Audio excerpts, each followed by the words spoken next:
Viewers हमेशा याद रखिएगा कि अगर आपका आउटडोर क्लीन है तो आपका कंप्रेसर नहीं चलेगा, ठीक है? उसके बाद आपका बिल कम आएगा, उसके बाद कूलिंग इम्पैक्ट अच्छा होगा और आपका एसी एक स्मूथली रन करता रहेगा। अगर आपका एसी चौक है, उसके ऊपर डस्ट है, मट्टी है, धूल है, जिस तरह इसके अंदर जमी हुई है, तो इससे कंप्रेसर जल सकता है आपका।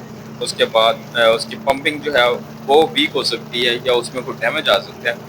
उसके साथ-साथ इसकी जब कंडेंसिंग अच्छी तरह नहीं होगी, तो आपके को कूलिंग का वो रिज़ल्ट कभी नहीं मिलेगा, जो एक बेहतर एयर कंडीशन के अंदर से मिल सकता है। तो ये आप देख सकते हैं कि इतनी ज़्यादा चॉकिंग जो है, ये आपके एयर कंडीशन में बिल्कुल भी नहीं होनी चाहिए। इससे आपके एयर कंडीशन काफ़ी ज़्यादा जो है वो बिजली की खपत कर सकता है और इससे कंप्रेसर भी डैमेज हो सकता है।